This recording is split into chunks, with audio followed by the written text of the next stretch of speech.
Bonsoir à tous et bienvenue dans cette vidéo sur les indices et un peu de matières premières. Nous sommes le 6 septembre et donc, comme j'ai dit dans mes deux autres vidéos publiées ce jour, je reprends les manettes et je me colle maintenant aux analyses de façon un peu plus régulière, les vacances, paraît-il, étant terminées. Donc, je commence par le SOX, qui est un indicateur avancé, hein, comme vous le savez, c'est l'indice des semi-conducteurs de Philadelphie, donc le SOX est baissier. Et comme en général c'est donc un indicateur avancé par rapport au marché, s'il est baissier, ça veut dire que les marchés ne vont pas monter, a priori. Donc, on est en train de partir en baisse, on casse les 2548, ça sera accélération baissière vers le dernier point bas.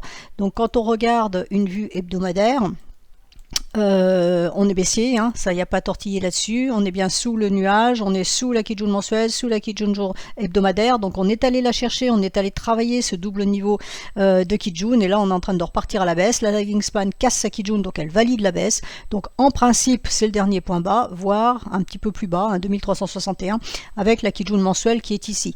Donc je garde toujours mon idée, et qu'on retrouve sur les marchés bien évidemment, hein, de compte héliotiste en 1, 2, 3, 4 et 5, donc on verra où ira la 5, mais pour le moment on devrait déjà aller chercher ça, et justement si on arrive à casser ce niveau là, à ce moment là on validera un cinquième mouvement. Maintenant on peut aussi envisager qu'on fasse éventuellement un double bottom sur ce niveau là. Pour le moment j'y crois pas trop, hein. C'est pas vraiment mon scénario, mais bon, entre mon scénario et ce que les marchés veulent faire, on va dire que c'est peut-être eux qui ont raison et moi qui aurais tort. Donc on va chercher les derniers points bas et après on avise pour voir si ça casse, on accélère encore plus bas. Si par contre ça résiste, alors là ça sera plutôt la bonne nouvelle. Le VIX, donc le VIX, j'avais mis cette zone de résistance alors qu'on voit un petit peu mieux en journalier, parce que c'est un journalier que j'avais positionné. Donc j'avais pris en compte les deux niveaux de Kijun, journalière et mensuel ici en haut. En support, on a le nuage hebdomadaire, la Kijun mensuelle ici et la Kijun hebdomadaire qui est au milieu. Donc tout ça, ça fait beaucoup sur le chemin pour que les prix montent. Maintenant, comme vous pouvez le constater, ça fait quand même plusieurs jours que ça tient et qu'on retente la hausse. Donc ça c'était vendredi, hein. Vendredi avec le NFP on est descendu jusqu'en bas puisqu'il paraît que c'était très bon, donc les marchés sont montés, donc le VIX évidemment est descendu, hein. Ça marche de façon inverse et on est reparti, et aujourd'hui on est revenu titiller, donc on est revenu titiller la Kijun mensuelle et la Kijun hebdomadaire, et pour le moment on est c'est en train de rétrocéder juste dans le petit bout de nuage hebdomadaire. Donc je répète que si on arrive à passer tout ça, c'est-à-dire qu'on se retrouve là de ce côté-là, là il risque d'y avoir une accélération haussière vers les 37-38, ce qui veut dire baisse sur les marchés. Donc regardons justement ce qui se passe un petit peu. Donc on a le S&P, j'ai attendu pour faire cette vidéo parce que ça montait à un moment donné, mais enfin j'y croyais pas trop on va dire. Donc effectivement on repart bien à la baisse. Donc on a la droite de tendance ici en support, on a le nuage qui était en support, mais voilà, c'est en train de lâcher, et là on avait le twist qui avait tenu, mais a priori on est passé juste à côté, et non, tout ça, ça ne tient pas, ça passe. Alors le seul petit espoir, on peut dire, qui nous reste, donc la lagging span demain elle va casser la Kijun ici, mais comme elle est verticale elle ne compte pas. Ce qui nous intéresse c'est ce niveau ici à 3865, donc si on casse ce niveau là, le niveau suivant ça sera 3784 et ensuite 3617. Alors l'idée quand même dans toute cette histoire c'est de ne pas enfoncer les 3490, parce que si on enfonce les 3490 qui se situe donc ici, hein, sur l'échelle mensuelle, vous voyez que ça correspond à la SSB et à la Kijun, et là ça serait vraiment plutôt négatif parce que vous voyez qu'après on n'a plus de support puisque le nuage est très fin. Donc voilà, ça serait bien, on peut aller chercher ce niveau là, hein, si on casse les derniers points bas ici à 3650, on peut aller chercher ce niveau là, mais ça serait bien qu'on ne l'enfonce pas, tout du moins en clôture de bougie mensuelle. On peut l'enfoncer en une semaine ou en une journée sur des mèches, mais en clôture mensuelle ça serait bien que ce niveau là soit préservé. Alors attention, hein, on est au mois de septembre. Mois de septembre c'est un mois qui est difficile, qui est pénible, et puis le mois d'octobre c'est le mois des crashs. Alors je dis pas qu'il y aura un crash ce mois-ci bien évidemment, mais sait-on jamais. Donc c'est 2 mois qui sont relativement pénibles avant éventuellement un rallye de Noël, si rallye de Noël il doit y avoir cette année. Donc on peut effectivement avoir de la baisse, aller chercher ce niveau là d'ici la fin octobre, hein, c'est pas du tout une improbabilité, et si ce niveau là tient, à ce moment là on pourra envisager de la hausse éventuellement, donc pour faire ce fameux rallye de fin d'année. Sur le dos, alors le dos, un truc à enlever ici, hop voilà. Alors le dos est baissier aussi, hein, c'est pas le scoop du jour. Donc est remonté chercher sa SSB, a testé sa SSB et repassé sous la Kijun mensuelle et est en train d'attaquer la droite de tendance. Alors on a un petit support ici, hein, vous voyez, c'est la Kijun mensuelle qui est ici, donc c'est le niveau qu'on est allé chercher à 31 057. Si ça tient, c'est bon, mais à ce moment-là, de toute façon, on aura le test de cassure demain, donc attention prudence, c'est-à-dire qu'on peut très bien avoir une mèche un peu sur cette configuration, hein, on est cassure ici, test de cassure validé, c'est reparti à la baisse. On pourrait très bien avoir le même schéma demain, on remonte ici, et après on recasse ça, et donc les niveaux suivants à la baisse, c'est 30 630 et 29 763, avant d'aller chercher les 28 685, qui est aussi le niveau à ne pas enfoncer en mensuel. Donc on va surveiller la lagging span, donc demain, elle est là aujourd'hui, donc demain elle va être là, donc par la force des choses, elle va casser ici. Donc le niveau à préserver, ça sera vraiment les 30 630 sur cet indice. Donc pour le moment, ça baisse, hein, on verra en clôture tout à l'heure à 21h30, mais pour le moment, c'est pas terrible. Alors le Nasdaq, il avait tenu, hein, voilà, il n'a pas voulu passer son twist, là, il est passé à côté, il a bien tenu, mais là, bon, bah, c'est pareil, il enfonce. Donc, j'ai trouvé une fourchette d'Andrews à mettre, donc j'ai mis sur long terme, hein, sur mensuel, parce que j'ai trouvé qu'elle était assez pertinente et intéressante. Ici, vous voyez la lagging span qui casse à la fois la Kijun et la médiane. Donc, on a vraiment une validation baissière. On a un niveau de Kijun ici qui est à 11 985, donc pour le moment, ça essaye de tenir, mais sans grande conviction. Si ça tient, bon voilà, test de cassure demain pareil, on revient chercher ce niveau-là et on repart à la baisse. Bon, par contre, si ça enfonce d'ici 21h30, clairement, ça sera baissier. À ce moment-là, bon, on peut aller très bas. Voilà, je vous passe les détails, hein, pour pas vous affoler, mais on peut aller très bas. Le DAX. Alors le DAX, quand même, il baisse. Ça me rassure, parce que quand je l'avais regardé tout à l'heure, il montait alors que les autres marchés baissaient, donc je comprends pas très bien ce qu'il fait, le DAX. Hein, j'avoue que je comprends pas tout. Ça, c'est le NFP d'accord, mais enfin le NFP, ça impacte les Américains, pas forcément le DAX, donc bon. Bref, le DAX, pour le moment, reste quand même en tendance baissière, malgré cette forte bougie bleue absurde. Il reste en tendance baissière, hein, tant qu'on est sous la Tenkan, on est baissier. Donc la Tenkan s'est mise à plat, parce qu'il n'y a pas de nouveau point bas.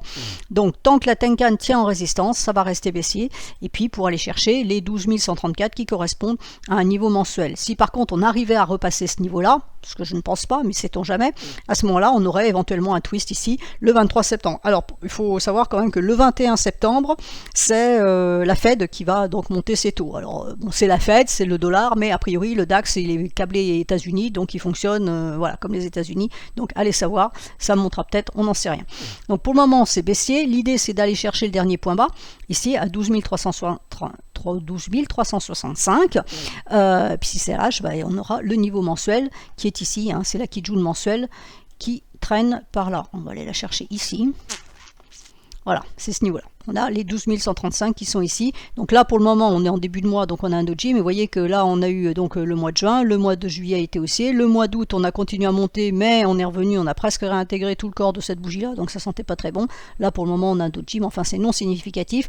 Et le truc qui me chatouille un petit peu, c'est que la lagging span ici, eh ben, elle n'a pas de support. Hein. Pour ce mois-ci, elle n'a pas de support, donc on peut très bien envisager, on a bien eu cette bougie ici, hein, on pourrait très bien envisager d'aller chercher donc les 12 135 ce mois-ci. Hein, ou plus tard en octobre, mais au moins ce mois-ci, parce que là ça passe.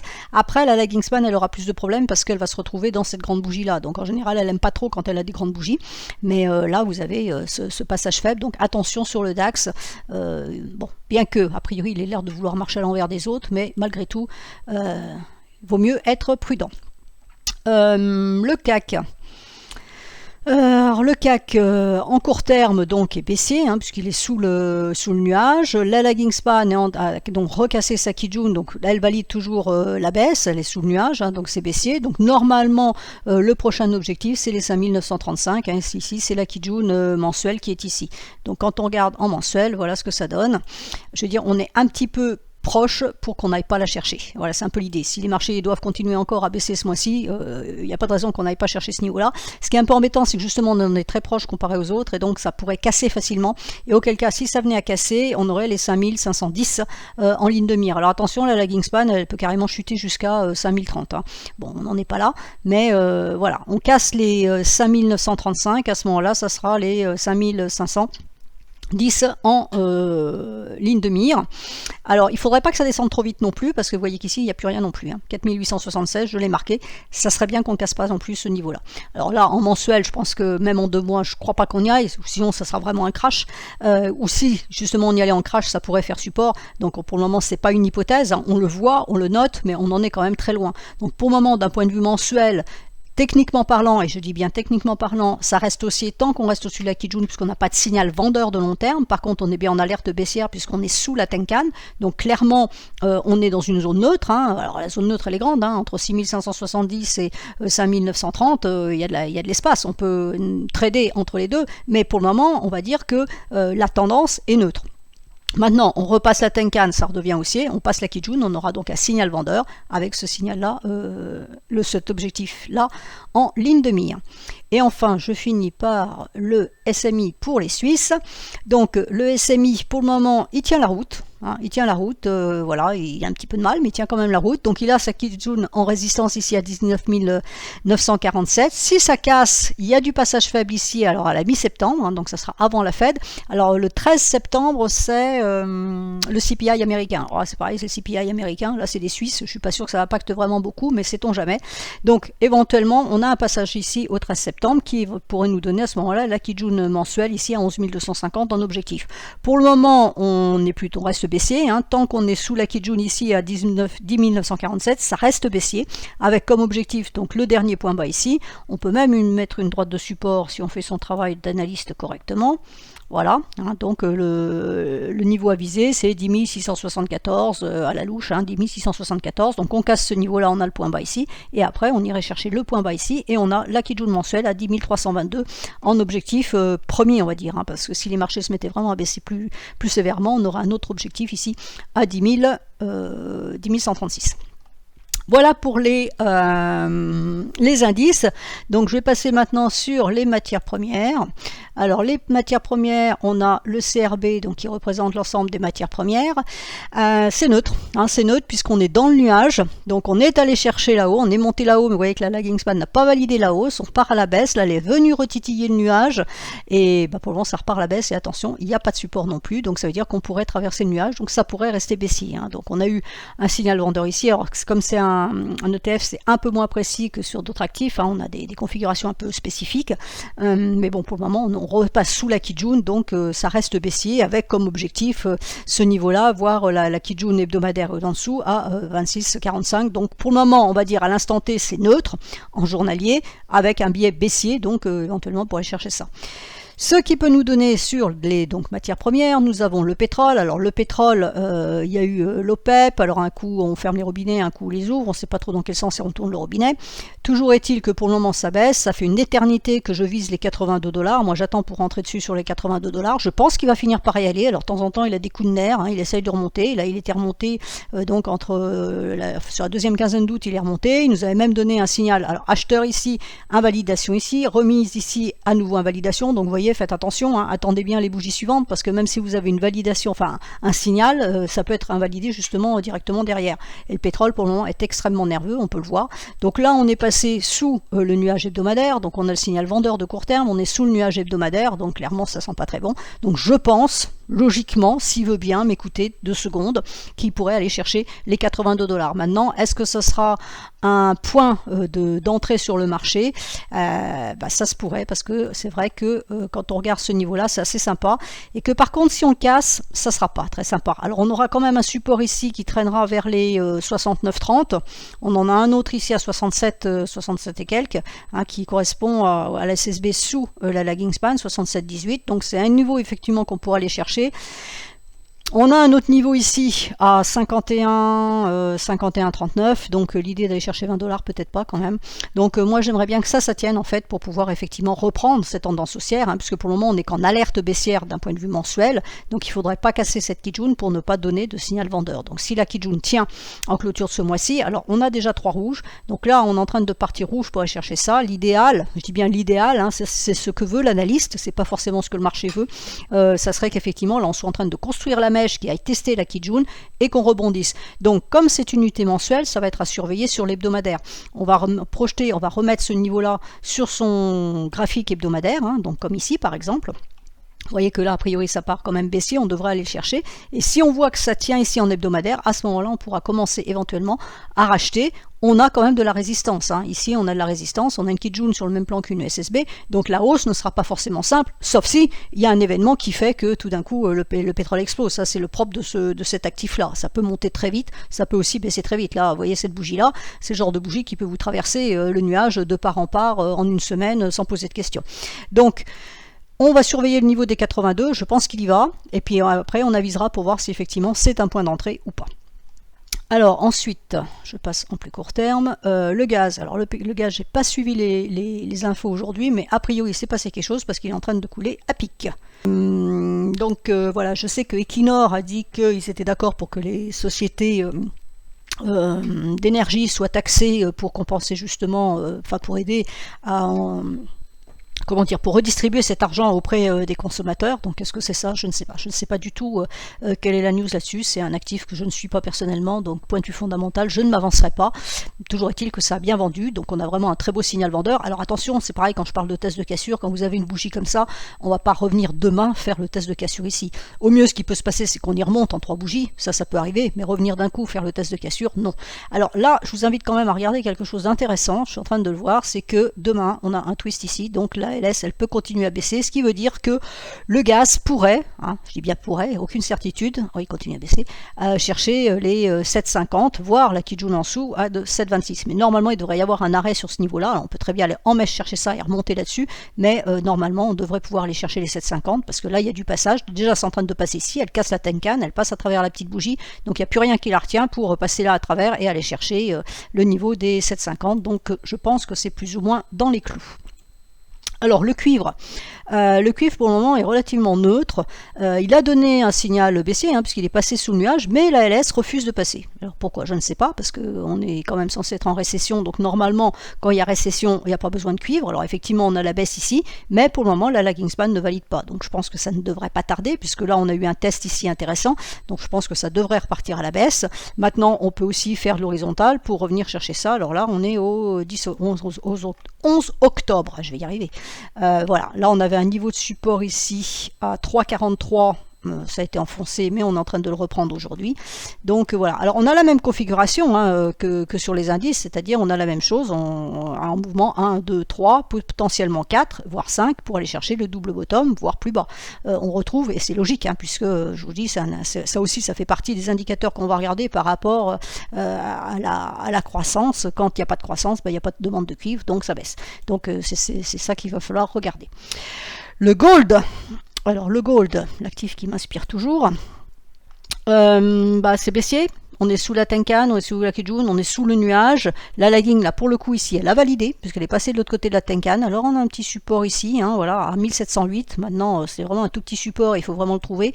Donc, je ne pense pas que ça agisse beaucoup sur les prix. Je pense qu'il y a de fortes probabilités qu'on redescende chercher les 1618, 1678. Et ensuite, qui correspond donc à ce niveau de Kijun mensuel, et après on va dire on a 1640 ici, on a un autre niveau à 1628, donc il y a la baisse possible encore sur cet actif. Alors attention, le gold, il est libellé en dollars, donc tant qu'on aura un dollar qui va monter, et je l'ai expliqué dans ma vidéo sur le forex de ce midi, tant que le dollar va monter, ici ça va baisser. Donc on a ce niveau, donc on a eu c'est un niveau qui a été travaillé déjà plusieurs fois, donc est-ce que ce niveau va tenir? Si ça tient, ça sera plutôt une bonne nouvelle. Si ça enfonce, par contre, là, ça sera vraiment une très mauvaise nouvelle. Ça voudrait vraiment dire que le dollar, de l'autre côté, explose. Alors ensuite, le silver. Alors le silver, lui, il continue sa baisse. Il n'y a pas à tortiller. Donc, voilà, il est venu chercher la médiane, pour le moment il a rebondi, il est allé chercher sa Tenkan aujourd'hui et il repart à la baisse. Donc normalement on devrait revenir chercher cette médiane, donc les 17,20, et puis peut-être qu'on va glisser comme ça. Là j'avoue que je ne sais pas, je n'ai pas de boule de cristal, mais bon voilà, on est dans un trend baissier, il y a pas, ça se voit comme le nez au milieu de la figure, j'ai envie de dire, c'est quand même très évident. Et puis quand on regarde ici, alors j'ai pas envie d'enlever ma fourchette, donc je vous demande de regarder comme vous pouvez, mais quand on regarde ici, vous voyez qu'on est passé, bon tant pis je l'enlève, je la remettrai après, hop voilà, on est passé de l'autre côté du nuage. Alors forcément, comme il est vertical, j'ai envie de dire les prix ne pouvaient pas faire autrement, mais de facto on est dans une situation baissière. Alors on était quand même avant, en ce sens où on a cassé la Kijun, donc on a bien eu un signal vendeur. On a cassé les 21 qui était vraiment le niveau que j'avais donné depuis le début d'année à ne pas enfoncer. Hein, déjà c'était un niveau qu'on devait retourner chercher, et ensuite à ne pas enfoncer, on l'a enfoncé, on l'a même retesté ici, donc là on est reparti à la baisse et là on est de l'autre côté, ce qui veut dire que maintenant on a un autre niveau support qui est là, qui a déjà été testé d'ailleurs à 17,43. Si ce niveau lâche, à ce moment-là, ça ira plus bas à 15,53, voire aller chercher le point bas ici à 11,65. Alors, la lagging span, elle est là pour le moment, hein, elle est plantée juste sur le haut de son nuage. En mensuel, je ne pense pas que ça suffise, compte tenu de ce qui se passe sur les marchés, à soutenir la lagging span, en sens où le nuage est quand même fin, donc je pense que ça pourrait descendre. Et si ça descend, voilà, les 15,70 me paraissent atteignables. Alors, on a un niveau intermédiaire, hein, mais les 15,70 me paraît être un objectif sensé, on va dire, pas trop utopique. Maintenant, après, bon, il fera ce qu'il veut, mais les 15,70 me paraissent probables.